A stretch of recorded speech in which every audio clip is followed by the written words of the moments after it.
The Witness of the 12 Ancestors. Shim'on, Chapter 1. A copy of the words of Shimon, which he spoke to his sons before he died, in the 120th year of his life, at the time when his brother Yoseph died. While Shimon was sick, his sons came to see him, and becoming stronger, he sat up, kissed them, and said, Chapter 2. Listen, my children, to Shimon, your father, and I shall tell you the things which I have in my heart.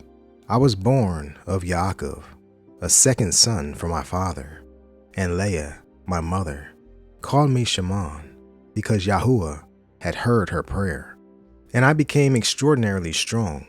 I did not hold back from any exploit, nor did I fear anything. My heart was firm, my courage was high, and my feelings were dispassionate. For by the Most High, manly courage is given to men in being and body.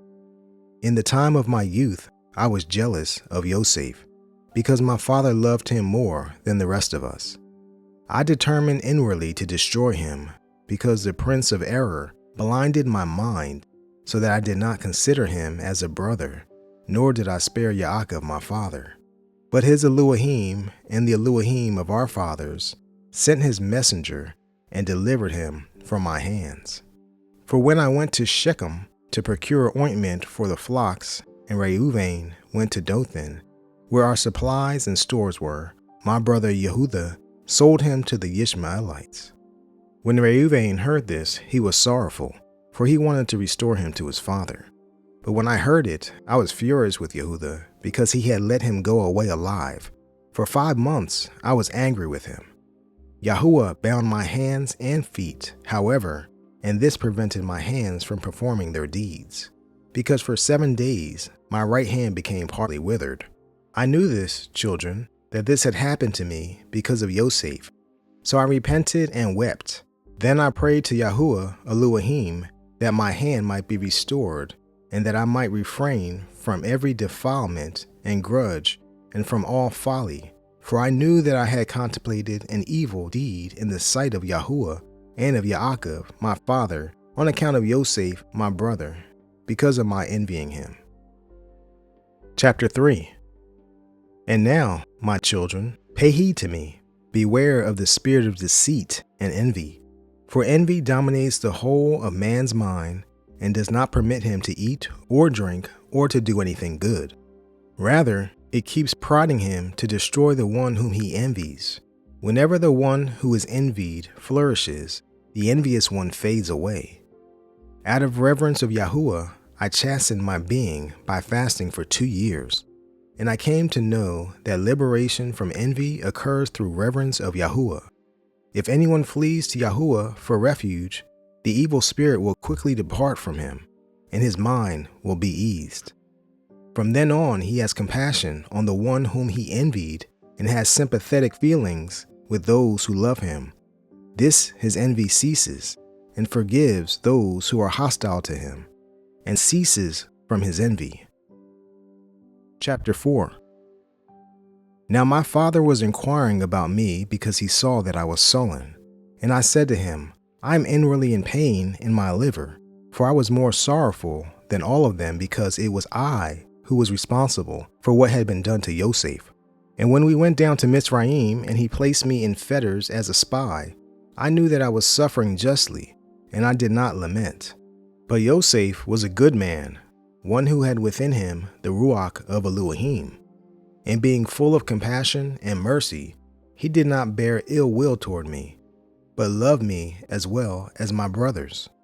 Guard yourselves, therefore, my children, from all jealousy and envy. Live in the integrity of your heart, so that Elohim might give you favor and honor and barakah upon your heads, just as you have observed in Yoseph. In all his days he did not reproach us for this deed, but he loved us as his own life. He extolled us more than he did his own sons, and he showered us with wealth, flocks, and produce. And you, my children, each of you, love his brothers with a good heart, and the spirit of envy will depart from you. For that attitude makes the being savage and corrupts the body. It foments wrath and conflict in the reason, excites to the shedding of blood, drives the mind to distraction, arouses tumult in the being and trembling in the body. Even in sleep, some malicious jealousy fills his fantasy and consumes him. By evil spirits, it stirs up his being and fills his body with terror. In distress, it rouses his mind from sleep, and like an evil penetrating spirit, so it manifests itself to human beings, and as a wicked and poisonous spirit, so appears it to men. Chapter 5. Because nothing evil resides in Yoseph, he was attractive in appearance and handsome to behold, for the face evidences any troubling of the Ruach. And now, my children, make your hearts virtuous in the sight of Yahuah. Make your path straight before men, and you shall continually find favor with Yahuah and with men. Guard yourselves from sexual promiscuity, because fornication is the mother of all wicked deeds.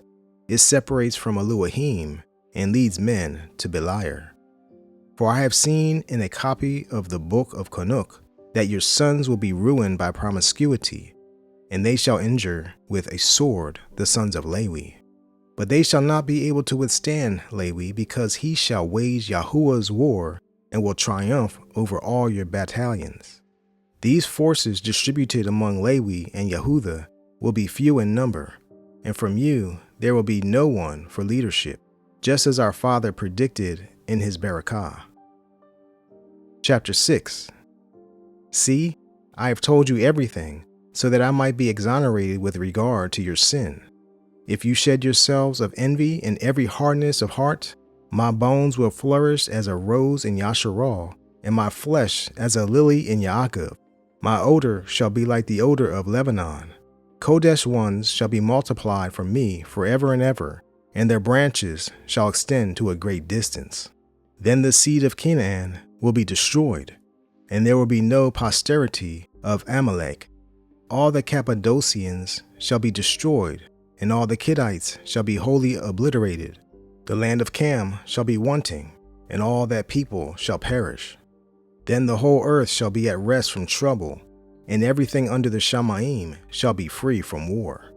Then shame shall be esteemed, because Elohim, the Master, the Great One in Yashar'al, will be manifest upon the earth as a man. By himself will he save man. Then all the spirits of error shall be given over to being trampled underfoot, and men will have mastery over the evil spirits. Then I shall arise in gladness, and I shall barak the Most High for his marvels. Chapter 7. And now, my children, be obedient to Lewi and to Yehudah. Do not exalt yourselves above these two tribes, because from them will arise the Savior from Elohim. For Yahuah shall raise up from Lewi, as it were, a Kohen HaGadol, and from Yehudah, as it were, a sovereign, Elohim and man. He will save all the nations and the tribes of Yashar'al. For this reason I command these things to you, and you command them to your children, so that they may observe them in their successive generations. Chapter 8. And when Shimon had finished his instructions to his sons, he fell asleep with his fathers at the age of 120 years. They placed him in a wooden coffin in order to carry his bones up to Kebron. They took them up in secret during a war with Mitzrayim. The bones of Yoseph the Mitzrites kept in the tombs of the sovereigns, since their magi told them that at the departure of Yosef's bones there would be darkness and gloom in the whole land, and a great plague on the Mitzrites, so that even with a lamp no one could recognize his brother. Chapter 9. And the sons of Shimon uttered lamentations for their father, and they were in Mitzrayim until the day of their departure by the hand of Moshe.